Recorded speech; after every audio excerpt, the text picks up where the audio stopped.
வணக்கம் உலக தமிழ் உறவுகளே. இந்த நிகழ்வினூடாக நாங்கள் முக்கியமாக இந்த இந்தியாவிலே மாணவர்களினுடைய போராட்டம் சம்பந்தமாக ஒரு ஆய்வை செய்யவிருக்கிறோம். நாங்கள் முன்னே ஆய்வொன்றிலே குறிப்பிட்டிருந்தோம், இந்தியாவிலே மாணவர்கள் போராட்டம் ஒன்று வெடித்திருக்கிறது என்று சொல்லி. இந்த மாணவர் போராட்டத்துக்கு பெயர் வைத்திருக்கிறார்கள் சிஜேபி, கரப்பான் பூச்சி ஜனதா கட்சி. அதாவது கரப்பான் பூச்சி என்ற பெயரை ஏன் தெரிவு செய்தார்கள் என்று சொல்லி சொன்னால், அதற்கு ஒரு சிறிய வரலாற்றை கூறிய பின்னர் நான் தொடங்குகிறேன். கடந்த மே மாதத்தில் உச்சநீதிமன்றத்தினுடைய நீதிபதி சூரியகாந்த் என்பவர் ஒரு வழக்கு விசாரணையின் பொழுது வேலையில்லாத இளைஞர்களை கரப்பான் பூச்சிகள், அவர்கள் சமூகத்தின் ஒட்டுண்ணிகள் என்று சொல்லி விமர்சித்திருந்தார். நம்ம கரப்பான் பூச்சிகள் என்றால் தங்களை ஏன் இப்படி வேலையில்லாத இளைஞர்கள் என்று குறிப்பாக வந்து படித்து விட்டு நிறைய பேர் வேலை இல்லாமல் இருக்கிறார்கள். அதனால் அவர்களை கரப்பான் பூச்சிகள் என்று குறிப்பிட்டபடியால் கரப்பான் பூச்சிகளால் என்ன செய்ய முடியும், செய்து காட்டுகிறோம் பாருங்கள் என்பதற்கு தான் பிஜேபி என்பதற்கு போட்டியாக கொக்ரோச், அதாவது கரப்பான் பூச்சியினுடைய கொக்ரோச் என்ற சியை வைத்துக் கொண்டு சிஜேபி என்ற மாணவர்கள் போராட்டம் ஆரம்பித்தது. அவர்கள் சொன்னார்கள், நீங்கள் அசிங்கமாக நினைக்கிற, அந்த கேவலமாக நினைக்கிற கரப்பான் பூச்சியினால் என்ன செய்யப்பட போகுதை பாருங்கள் என்றுதான் இது கரப்பான் பூச்சி என்ற பெயரை வைத்தார்கள். அதிலிருந்துதான் போராட்டம் ஆரம்பமானது. இப்போது டெல்லியில் உள்ள போராட்டம் பல மாநிலங்களுக்கும் பரவி வருகிறது. இது சம்பந்தமாக இப்ப என்ன நடைபெறுகிறது, போராட்டம் எந்த நிலையில் இருக்கிறது என்ற தகவல்களை வழங்குங்கள் அரோஸ். இலக்கினர்களுக்கு வணக்கம். இந்த போராட்டத்தை பொறுத்தவரையில் இன்று வந்து இந்த போராட்டத்தில் கலந்து கொண்டிருந்த இந்தியாவின் காங்கிரஸ் கட்சியின் தலைவர் ராகுல் காந்தி அவர்களையும் ஏனைய கட்சி தலைவர்களையும் அவர்கள் பேரணி நடத்த முற்பட்டதாக கூறி கைது செய்திருந்ததாக கூறியிருந்தார்கள். இந்திய காவல்துறையினர் மேற்கொண்ட தடியடியினால் 50க்கும் மேற்பட்டவர்கள் காயமடைந்திருக்கிறார்கள். 50க்கும் மேற்பட்ட காவல்துறையினர் காயமடைந்திருக்கிறார்கள். பெருமளவான மக்களும் காயமடைந்திருக்கிறார்கள். அவர்கள் பெண்களோ, ஆண்களோ, வயதானவர்களோ, குழந்தைகளோ என்று பார்க்காமல் எல்லோர் மீதும் தடியடி பிரயோகத்தை செய்திருக்கிறார்கள். ஆனால் போராட்டம் தொடர்ந்து இடம்பெற்றுக் கொண்டிருக்கின்றது. போராட்டம் இந்தியா முழுவதும் பரவுவதற்கான சாத்தியக்கூறுகளும் இருப்பதாகத்தான் காணப்படுகின்றது. இந்த போராட்டம் முற்றுமுழுதாக முதலில் வந்து இந்த போராட்டம் வந்து இந்த மக்களின் நீட் தேர்வு ஏற்பட்ட முறைகேடுகள் தொடர்பாகத்தான் இந்த போராட்டம் ஆரம்பிக்கப்பட்டிருந்தது. அதாவது தரப்படுத்தல் தேர்வுக்கான வினாத்தாள்கள் அல்லது தேர்வு விவரங்கள் வந்து மீண்டும் மீண்டும் கசிந்த விவகாரத்தை முன்னிட்டுத்தான் இந்த கல்வி அமைச்சர் வந்து தர்மேந்திரா பிரதான் வந்து பதவி விலக வேண்டும் என்று கூறியிருந்தார்கள். இது ஜூன் மாதமே ஆரம்பித்திருந்தாலும் அவர் பதவி விலகாதது மட்டுமல்லாது இந்த போராட்டக்காரர்கள் தேசத்துக்கு விரோதமானவர்கள், அதுதான் இந்தியாவில் வளமையாக கூறுவதுண்டு. தங்களுக்கு எதிராக யார் பேசினாலும் அதை தேச விரோதமாக காட்டுவது, அவ்வாறு கூறி அதை மூடி மறைத்தார்களே தவிர யாரும் பதவியை விலக முற்படவில்லை. தேசிய அளவிலான பல்கலைக்கழக நுழைவுத் தேர்வுக்கான வினாத்தால் கசிந்ததாக கூறப்படும் விவகாரத்தில் அவர்கள் கூறியது என்று சொன்னால், மத்திய கல்வி அமைச்சர் பதவி விலக வேண்டும் என்று ஆயிரக்கணக்கானோர் திங்கட்கிழமை கூடியிருந்தனர். இவர்கள் இந்திய நாடாளுமன்றம் நோக்கி பேரணியாக செல்வதற்கு முற்பட்டிருந்தார்கள். ஆனால் பெருமளவாக குவிக்கப்பட்ட காவல்துறையினர் கண்ணீர் புகை குண்டுகளை, தாக்குதல்களை மேற்கொண்டு, தடியடிகளை மேற்கொண்டு இந்த போராட்டத்தை கலைக்க முற்பட்டிருந்தாலும் இந்த நீங்கள் கூறியது போல இந்த கொக்ரோச் ஜனதா பார்ட்டி என்று சொல்கின்ற கரப்பான் பூச்சி மக்கள் கட்சி என்ற இந்த அமைப்பின் தலைவர் வந்து அபிஜித் டிப்கே வந்து தொடர்ச்சியாக உண்ணாவிரத போராட்டத்தில் ஈடுபட்டிருப்பதும் அவருக்கு ஆயிரக்கணக்கான மாணவர்கள் ஆதரவு வழங்குவதும் பல கட்சி தலைவர்கள் ஆதரவு வழங்குவதும் வந்து இந்த போராட்டத்தை மேலும் விரிவாகி இருக்கின்றது. அந்த மாணவர்கள் கூடியிருந்ததை வந்து இந்திய படையினர் வந்து ட்ரோன்கள் மூலமாகவும் அந்த படங்களை எடுத்திருக்கிறார்கள். ஆனால் ஊடகவியலாளர்கள் ட்ரோன்களை பயன்படுத்தி இந்த போராட்டத்தை வெளியில் கொண்டு வந்திருக்கிறார்கள் இது தொடர்பாக. ஆனால் இப்போது இந்த அமைப்பின் தற்போதைய கோரிக்கை என்னென்று சொன்னால், இந்திய பிரதமரும் வந்து பதவி விலக வேண்டும் என்று கூறியிருக்கிறார்கள். அப்ப இது இருந்த போதும் இந்த போராட்டத்தை பொறுத்தவரையில் ஐந்தர்பந்த பகுதியிலேயே இருந்த நாங்கள் நேற்று கூறியது போல இந்த போஸ்டன் பல்கலைக்கழகத்தின் இருந்து தான் முதலில் இந்த போராட்டத்தை ஆரம்பிப்பதற்கான தலைவர் வந்து அங்கிருந்து தான் வந்திருந்தார். அவர் ஆரம்பித்த கட்சியில் ஒரு நாளிலேயே மில்லியன் கணக்கான மக்கள் இணைந்திருந்தார்கள். அதாவது இந்த மே மாதம் 3ஆம் தேதி நடத்தப்பட்டது வந்து நீட், அதாவது இந்த சோதனை வந்து இந்த பரீட்சை வந்து நடத்தப்பட்டிருந்தது. அதாவது கணிப்பு வினாத்தாள்கள் பரவியதாக எழுந்த பரவலான, இது வந்து கசிந்ததாக எழுந்த பரவலான குற்றச்சாட்டுக்களை தொடர்ந்து 10 நாட்களுக்கு பிறகு வந்து அந்த தேசிய தேர்வு முகாமை வந்து NTA என்றது வந்து இந்த தேர்வை ரத்து செய்வதாக தெரிவித்திருந்தது. அது 22 லட்சத்துக்கு அதிகமானவர்கள் இந்த தேர்வுகளை அது பாதித்திருந்தது என்றும், ஜூன் 21 அன்று மறு தேர்வு நடத்தப்பட்டது என்றும், காவல்துறையின் பதிவுகளின் அடிப்படையில் இந்த இந்திய ஊடகங்கள் வெளியிட்ட தகவல்களின்படி நீட் தேர்வு ரத்து செய்யப்பட்டதற்கும் மறு தேர்வு நடத்தப்பட்டதற்கும் இடைப்பட்ட காலத்தில் 11 மாணவர்கள் தற்கொலை செய்து கொண்டிருப்பதாகவும் கூறப்படுகின்றது. அதாவது இந்தியாவில் வந்து தேவைக்கு அதிகமான இடங்களின் எண்ணிக்கைகளுக்கும் இடையில், அதாவது தேவைக்கும் இடங்களின் எண்ணிக்கைகளுக்கும் இடையிலான பெரும் இடைவெளி காரணமாக, அதாவது வேலை வாய்ப்புக்கான வெற்றிடங்களுக்கும் அங்கு அதற்கு அப்ளை பண்ற மக்கள தொகைக்கும் பெரிய வேறுபாடு இருக்கின்றது. அப்ப கடும் போட்டியாகத்தான் நிலவும் அங்கு. அப்ப இது ஒரு மிகப்பெரிய ஒரு பிரச்சனை அங்கு. எனவேதான் வினாத்தாள்கள் வந்து அங்கு அடிக்கடி இவ்வாறு வினாத்தாள்கள் வெளியில் வருவது, அதில் ஊழல் செய்வது என்று சாதாரணமானதாக இருக்கின்றது. என்று சொன்னால் அரசு வேலைகள் மற்றும் மருத்துவத்துறை படிப்புகளுக்கு குறைந்த எண்ணிக்கையான இடங்கள் இருந்தாலும் லட்சக்கணக்கான மக்கள் அதுக்கு போட்டியிடுகிறார்கள்.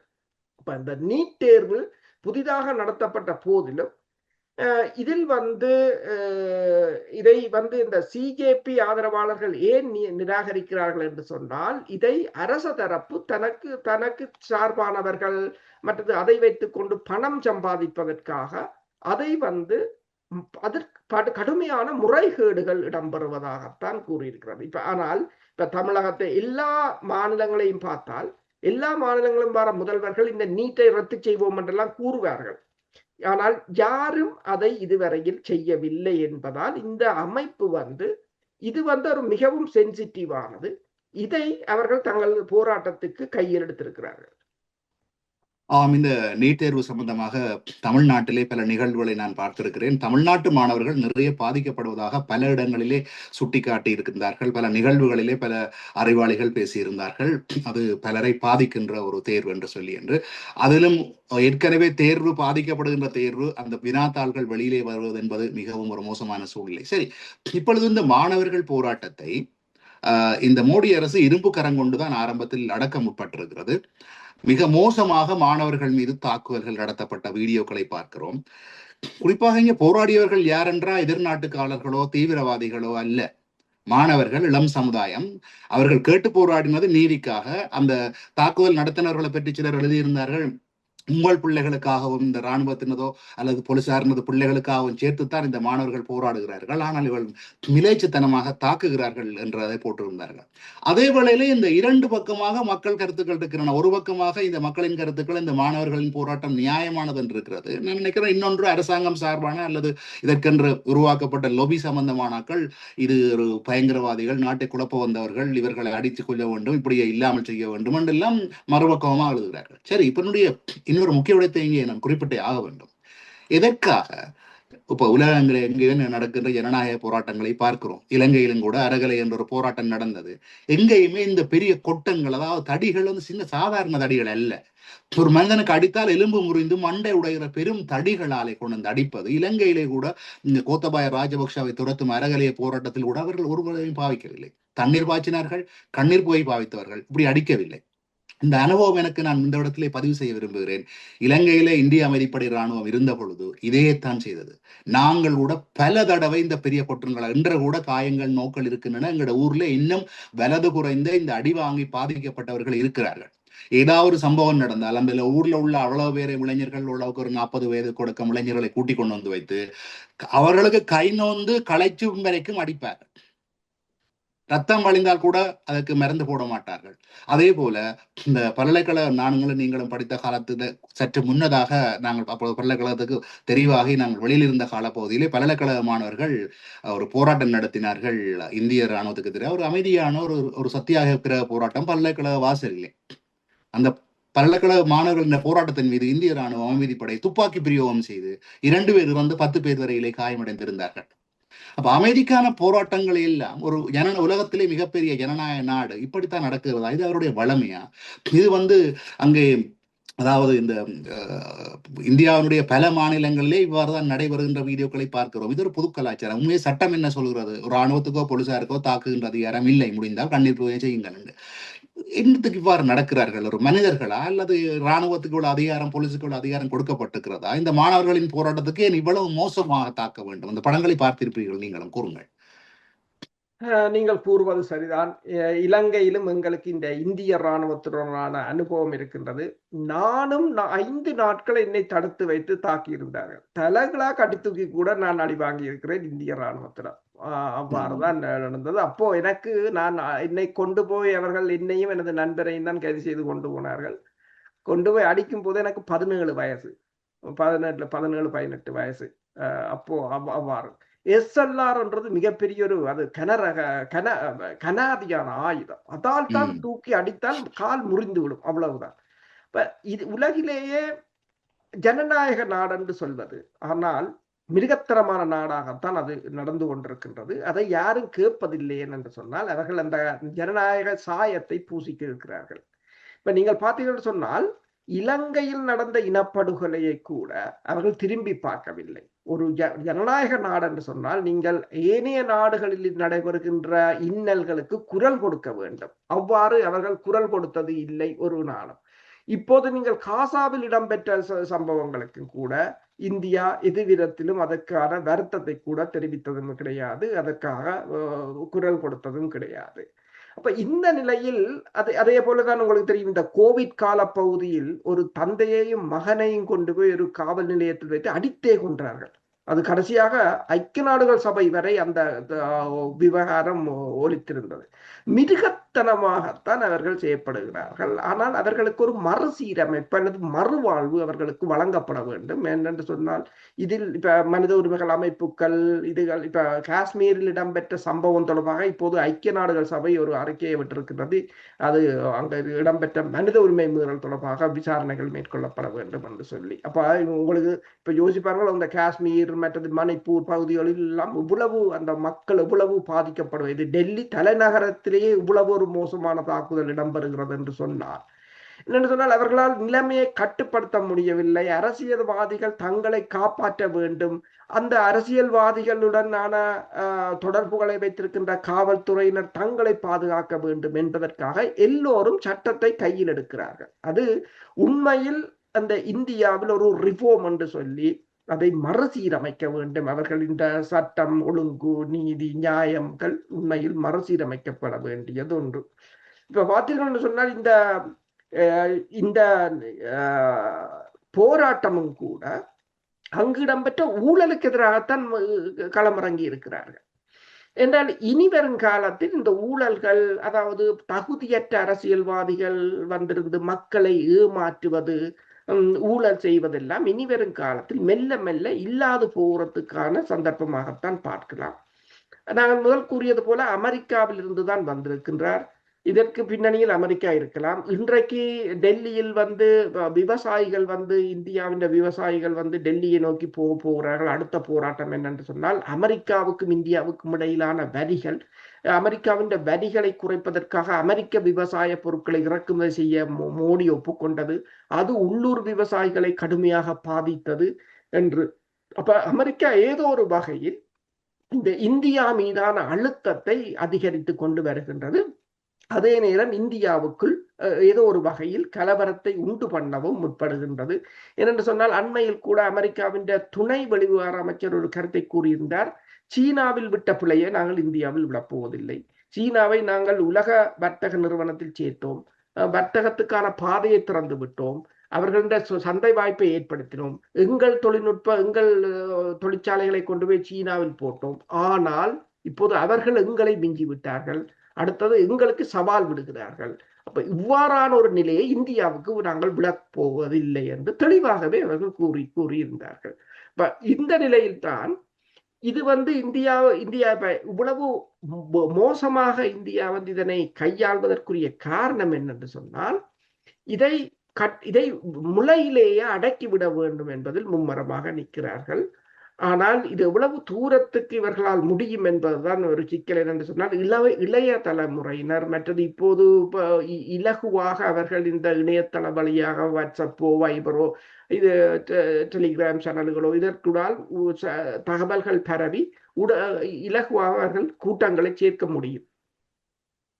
இந்த இடத்திலே இந்த மாணவர்கள் போராட்டம் என்பது உலகளாவிய ரீதியிலே எப்பொழுதும் வெற்றி அடைந்திருக்கிறது. ஏனென்றால் மாணவர்கள் என்பதோ எதிர்கால சந்ததியினர். அவர்கள் இந்த எப்போ வருவார்கள் என்று தெரியாத வரவழிக்கிட்டால் இந்த காகங்கள் ஒரு தடவை தங்கள் இனத்தை கூப்பிட்டால் வருவது போல வந்து விடுவார்கள். இந்த மெரினா கடற்கரையில ஜல்லிக்கட்டுக்காக ஆரம்பித்த போராட்டத்தையும் மத்திய அரசை கூட கைவிட வேண்டியிருந்த தடையை ஏனென்று சொன்னா அந்த மாணவர்கள் ஒரு இரவிலோ 2 இரவிலே கூடி தங்களது புரட்சியை வெளிப்படுத்தினார்கள். இது நாடு முழுக்க பரவினால் இது எவ்வளவு ஆபத்தானது என்பதை, இது எவ்வாறு கையாளப்பட வேண்டும் என்பதை வடிவாக கையாளாமல் அவர்கள் இவ்வாறு இரும்பு கரம் கொண்டு அடக்கினால் இது இன்னும் அதிகரிக்குமே தவிர இது உண்மையாக குறைய போவதில்லை. இன்னும் ஒன்று, நீங்கள் குறிப்பிட்டது போல இந்த காலத்து மாணவர்களுக்கு இந்த கையிலே இருக்கிற ஸ்மார்ட் போனிலே இருக்கின்ற வசதிகள் அடிப்படையிலே அவர்கள் நிறைய தகவல்களை பெற்றுக் கொண்டு, நீ சொல்ல தகவல்களை பெறப்படுறது ஈஸி. அது மாத்திரமில்லை, இப்போ அவர்களுடைய அவருடைய அறிவு பசி தேடலுக்கு கூட ஆசிரியர்களாலோ ப்ரொஃபஸர்களாலோ விரிவுரையாளர்களாலோ முடியவில்லை என்றால் அவர்களுடனே எல்லாம் தேடி அறிந்து கொண்டு போகிறார். கற்பிக்கும் ஆசிரியர்கள் கூட அந்த பிள்ளைகளுக்கு தேடலுக்கு அவர் தேடல் உள்ள பிள்ளை போய் இன்டர்நெட்டுக்குள்ளாலேயோ அல்லது ChatGPTக்குள்ளாலேயோ அல்லது கூகுளுக்குள்ளாலேயோ எங்கேயோ தேடி கணக்கு அறிவு எடுத்துக்கொண்டு தன்னுடைய ஆசிரியர்கிட்ட கேட்டா தெரியாது. வீடுகளில் கூட பிள்ளைகளை பார்த்துருப்பீங்கள். எங்களுக்கு எல்லாம் சின்ன பலர பிள்ளைகள் தெரிஞ்சது எங்களுக்கு தெரியாது. எங்களை ஒரு நையாண்டியா பார்க்கறது போலத்தான் ஆசிரியர்களையும் அவர்கள் பார்க்கிறார்கள் என்றால் அவ்வளவுக்கு. இந்த மாணவர்கள் இன்றைக்கு என்னன்னு சொன்னால் எந்த தகவலையும் கொஞ்சம் தாங்கள் ஆராய்ந்த உத்தறியக்கூடிய கொஞ்சம் ஆராய்ச்சி பெற்றிருக்கிறார்கள். இந்த நிகழ்வுகளை பார்த்து ஆராய்ச்சிகளை செய்து அவர்கள் இன்றைக்கு தொடங்கி இருக்கிறார்கள். அது தொடக்கின போராட்டம், ஆனால் இது நின்ற மாதிரி தெரியவில்லை. ஆக இந்த அது பாராளுமன்றம் நோக்கி சென்றதை தடுத்ததன் அடிப்படையிலே அவர்கள் அங்கே நின்றிருக்கிறார்களே தவிர, ஆனால் போராட்டம் தொடர்ந்து நடந்து கொண்டிருக்கிறது. மற்ற மாநிலங்களுக்கும் பரவி கொண்டிருக்கிறது. இந்த போராட்டம் ஏதாவது முடிவுக்கு வருவதற்காக இருக்குமா, அல்லது இன்னொன்றையும் கேள்விப்பட்டேன், உச்ச நீதிமன்றம் தடை விதித்தால் போராட்டம் நடத்த முடியாது என நீட் தேர்வு சம்பந்தமான இந்த விடயம் வழக்கிலே இருக்கிறது. அந்த வழக்கு முடியும் வரை போராட்டம் நடத்த முடியாது என்று உச்ச நீதிமன்றம் தடை விதிக்க முடியும். எங்களுக்கு தெரியும், அநேகமாக இந்தியாவிலே உச்ச நீதிமன்ற தீர்ப்புகள் எல்லாம் அரசியல் சாயமாக, அரசியல் சார்பாக வழங்கப்படுவதும் உண்டு. இதை பற்றியும் கொஞ்சம் இந்த நிகழ்ச்சியை நாங்கள் ஜூன் 20 நீங்கள் கூறியது போலதான் இப்ப ஜூன் 20 அன்று இடம்பெற்ற பேரணிக்கு முன்னதாக தீப்கே அதன் தலைவர் பிரதமர் நரேந்திர மோடிக்கு எழுதிய கடிதத்தில் தேர்வு தொடர்பான சர்ச்சைகளுக்கு மத்தியில் தற்கொலை செய்து கொண்டதாக கூறப்படும் மாணவர்களின் குடும்பங்களுக்கு 10 மில்லியன் ரூபாய்கள் தலா இழப்பீடு வழங்க வேண்டும் என்று கூறியிருந்தார். அத்துடன் கல்வி அமைச்சரும் பதவி விலக வேண்டும் என்று. ஏனென்று சொன்னால் அவர்கள் என்ன கூறுகிறார்கள் என்று சொன்னால், அதாவது இந்த மோடிக்கு ஜூலை 4ஆம் தேதி எழுதின கடிதத்தில் இந்த CJP அமைப்பு என்ன தெரிவித்திருக்கிறது என்று சொன்னால், இந்த பரீட்சை வினாத்தாள்கள் தொடர்ச்சியாக இந்த முறைகேடுகள் இடம்பெற்றுக் கொண்டிருக்கின்றன. ஒரு தடவை 2 தடவை இது தவறுதலாக இடம்பெற்றதில்லை, தொடர்ச்சியாக இடம்பெற்று வருவதால் இதற்கு முழு பொறுப்பையும் கல்வி அமைச்சும் இந்த மத்திய அரசும் எடுக்க வேண்டும் என்று கூறியிருக்கிறார்கள்.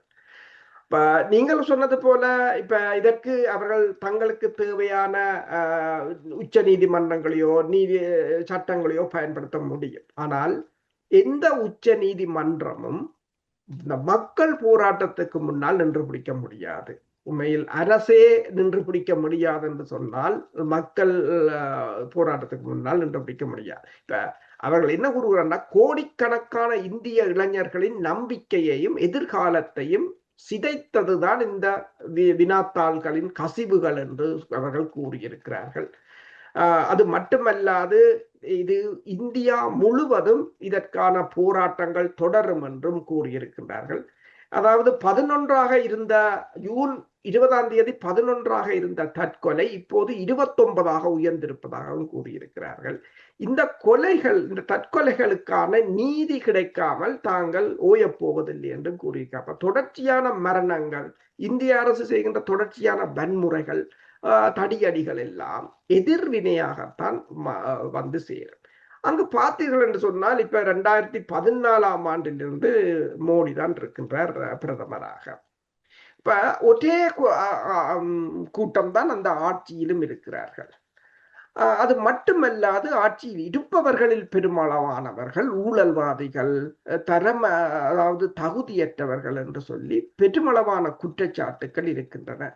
அப்ப இளைஞர்களுக்கு வழிவிடுங்கள் என்ற, இப்ப தமிழகத்தில் விஜயின் வரவு கூட கிட்டத்தட்ட 52 வயது. அவர் வந்து ஒரு அடுத்த ஜெனரேஷனுக்கு அங்கே ஒரு இடம் விட்டிருக்கு, கிடைத்திருக்கிறது.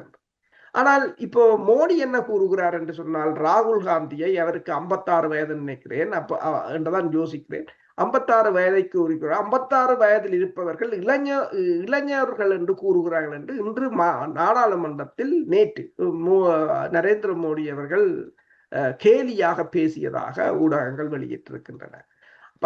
அவ்வாறானவர்கள் அடுத்தடுத்த ஜெனரேஷனில் இருப்பவர்கள் வர வேண்டும் என்பதுதான் இப்போதைய இளைஞர்களின் கனவாக இருக்கின்றது. அது பல நாடுகளிலும் அவ்வாறு இடம்பெறுகின்றன. ஊழல்வாதிகள், ஒரு பக்க சார்பானவர்கள். மற்றது இப்ப நீங்கள் நேபாளத்தில் மிக அண்மையில் இடம்பெற்றது மிகப்பெரிய உதாரணம் நேபாளம். இப்ப உண்மை பாருங்கள், ஒரு வெளிவார கொள்கை கூட ஒரு தெளிவானதாக இல்லை. இன்று ஒடிசாவில் இடம்பெற்ற தாக்குதலில் இந்திய மாலுமிகள் 4 பேர் கொல்லப்பட்டிருக்கிறார்கள். இப்ப இந்தியா வந்து ரஷ்ய தூதுவரை அழைத்து விளக்கம் கேட்டிருக்கின்றது. அதாவது ஈரான் தாக்குதலில் கொல்லப்பட்டார்கள், அமெரிக்காவின் தாக்குதலில் கொல்லப்பட்டார்கள், ரஷ்யாவின் தாக்குதலில் கொல்லப்பட்டார்கள். இதுவரையில் சீன கடற்படை அல்லது மாலுமிகள் ஒருவர் கூட கொல்லப்படவில்லை என்ற ஒரு கேள்வி இருக்கிறது. அப்ப உங்களோட கொள்கைகளும் ஒன்று சரியில்லை, நாட்டை அபிவிருத்தி செய்வதும் இல்லை. ஒரு சிலர், அதாவது நீங்கள் அங்கு பார்த்தீர்கள் என்று சொன்னால் அந்த ஏழை மக்களுக்கும் பணக்காரர்களுக்கும் இடையே உள்ள வித்தியாசத்தை, அதாவது ஏழைகளாகத்தான் இருக்கிறார்கள், செல்வந்தர்கள் மேலும் மேலும் செல்வத்தை சேர்த்து கொண்டுதான் இருக்கிறார்கள். முதலீடுகளை கூட சுவிஸ் வங்கியிலும் துபாயிலும் கொண்டு அந்த நாட்டின் மக்களின் வரி பணத்தை சுரண்டி அதை கொண்டு வெளிநாடுகளில் முதலீடு செய்து விட்டு இருக்கிறார்கள். என்னும் போது இந்த இளைஞர்கள் இப்போது அவர்களுக்கு எல்லாம் அதை ஒரு வெறுப்பு, விரக்தியின் அடையாளமாகத்தான். இப்ப தமிழகத்தில் கூட கூறினார்கள், அந்த ஆட்சி மாற்றம் என்னென்று வந்தா விரக்தியின் அடையாளம். விரக்தி சிலர் மாற்று கருத்தாக நேற்று எழுதியிருந்தார்கள்.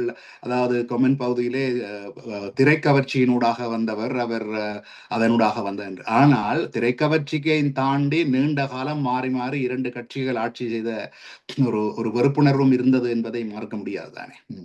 திரைக்கவர்ச்சி என்று நீங்கள் இயலாதவர்கள் கூறலாம். இப்ப அரசியலுக்கு வருவதற்கு தகுதி அங்கு யாருக்கு, மக்களுக்கு யார் நல்லது செய்கிறார்களோ அவர்கள் வரலாம். இதில் திரையில் பில் கிளின்டன் ஒரு நடிகர். முதலாவது நீங்கள் இவர்கள் எழுதுறவர்கள், கதைக்கிறவர்கள், நீங்கள் ஒன்று பகுத்தறிவு என்பது ஒன்று இருக்கின்றது. உலகத்திலேயே நீங்கள் திரும்பி பாருங்கள், எம்ஜிஆரும் ஒரு நடிகர். நீங்கள் ஒரு நடிகரை குறை கூறும் போது நடிக்கிற கவர்ச்சி என்றால் அதை எம்ஜிஆரையும் தான் மறைமுகமாக சாடுகிறீர்கள். பில் கிளின்டனையும் சாடுகிறீர்கள், எம்ஜிஆரையும் சாடு, இன்னும் 1000 பேர், ஜெயலலிதாவையும் சாடுகிறீர்கள், கருணாநிதியும், ராமராவ், ரங்கராவ் என்று சொல்லி எல்லாம் பெரிய வரிசை சென்று கொண்டிருக்கும். இப்படியே சென்று கொண்டிருக்கும்.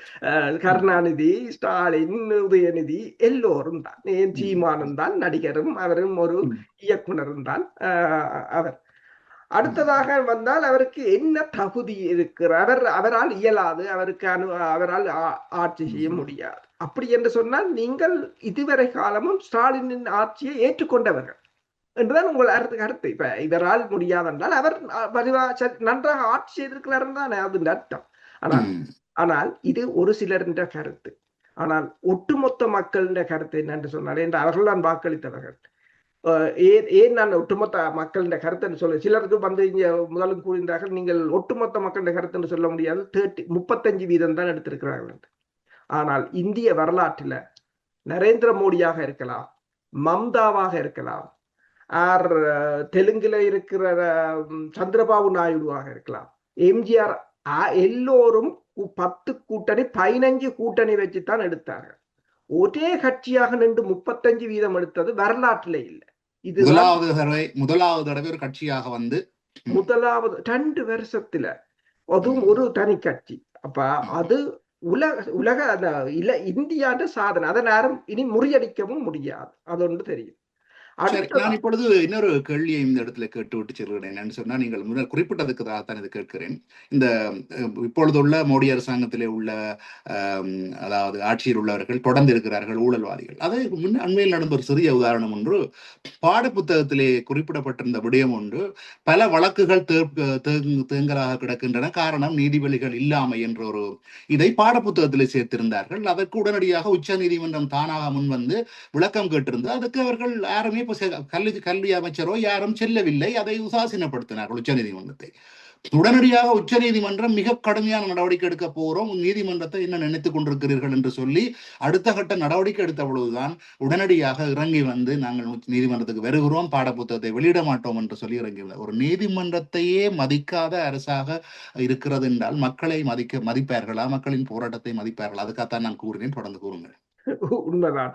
என்னென்று சொன்னால், இப்ப பாட புத்தகத்திலேயே அது போட்டிருக்கட்டு சொன்னால், நீங்கள் அதற்குரிய நீதிபதிகளை தேர்ந்தெடுத்தோ அல்லது வழக்குகளை சாட்சிகளை முறையாக செய்தோ, காவல்துறை ஒவ்வொரு திணைக்களமும் தனது கடமையை சரிவர செய்தால் இவ்வளவு தூரம் இருக்காது. இப்ப இலங்கையில் இடம்பெற்ற சம்பவங்களிலும் பார்த்தால் நீங்கள் 10,000 பேர் இருக்க வேண்டிய சிறையில் 40,000 பேரை வைத்திருந்ததும் அதில் பலர் விசாரணை கைதிகள், என்னென்றா விசாரிக்கவில்லை. ஆனால் சம்பளத்தை நீங்கள் வாங்கி கொண்டு, இப்ப கிழக்கில இருக்கிற இவர்கள் வந்து கதைப்ப சொல்வார்கள், வாரது சாப்பிடுறது அங்கனக்கே இருந்து கதைக்கிறது போறது, அதுதான் நடக்கிறது. அப்படித்தான் நடக்கிறதே தவிர அதற்கால் எதுவும் இல்லை. யாரும் வேலையை அங்க செய்வதும் இல்லை, கடமையும் இல்லை, ஒன்றும் இல்லை. அவ்வாறான ஒரு நிலையை வளர்த்து விட்டார்கள். எபிஷியன்சி இல்லை. இப்ப இங்க இருக்கிற நீங்கள் வெளிநாட்டுல வேலை செய்து பாருங்கள், உங்கள் வேலையை நீங்கள் என்னவும் செய்யலாம், ஆனால் உங்கள் வேலை தெளிவாக இருந்தால் ஒதுக்கப்பட்ட நாங்கள் முடித்தே ஆக வேண்டும். அந்த ஒரு பிரச்சனை அங்கு இல்லை. அரசாங்கங்களும் கவனிப்பதில்லை. இப்ப நீங்க பாருங்கள், வழக்குகள் நிலுவையாக இருக்கிறதுன்றதை தீர்க்கிறது சரியோ, அதை பாட புத்தகத்துல கொண்டு போட்டு மாணவர்களுக்கு அது ஒரு வழக்கமாக மாற்றுறது சரியோ என்றால் இனி அதொரு இந்தியாவின் வழக்கமாக வந்ததாகத்தான் இருக்கும். இந்த முறைகேடுகள் இதுகள் எல்லாத்தையும் எதிர்த்துத்தான் இப்போது இந்த இளைஞர் சமுதாயம் இறங்கி இருக்கின்றது. ஆனால் இதற்கு பின்னணியில் வெளிநாடுகளும் இருக்கும். என்று சொன்னால், அவர்களுக்கு தற்போது இந்தியாவில் ஒரு குழப்பத்தை ஏற்படுத்துவதோ ஆட்சி மாற்றத்தை ஏற்படுத்துவதோ வந்து முக்கியமானது ஒன்று. உங்களுக்கு தெரியும், நரேந்திர மோடி அவர்கள் மீது அமெரிக்கா பயண தடையை போட்டிருந்தது. பிறகு அவர் பிரதமராக வந்த பிற்பாடுதான் குஜராத்தில் இடம்பெற்ற வன்முறைகள் காரணமாக பயண தடை போட்டிருந்தது. பிறகு பிரதமராக வந்த பிறகுதான் அதை நீக்கி இருந்தது. அமெரிக்கா மண்டேலாவுக்கு நடந்த அதே நிலைமைதான் ஹென்றி கிஸ்ஸிங்கர் சொன்னது போல, அமெரிக்காவுடன் எதிரியாக இருப்பது ஆபத்து, நண்பனாக இருப்பது பேராபத்து என்று. அவர்கள் தங்கள் நலன்களுக்காக நலன்கள் தீர்ந்த தங்களுக்கு ஒரு தேவை வந்தால் நண்பர்களையும் பலியிட்டு விடுவார்கள். அதுதான் முக்கிய பிரச்சனை. சரி, இந்த நிகழ்விலே நாங்கள் இலங்கையைச் சேர்ந்தவர்கள் இந்திய நாட்டை பற்றி ஆராய்வு செய்கிறோம்.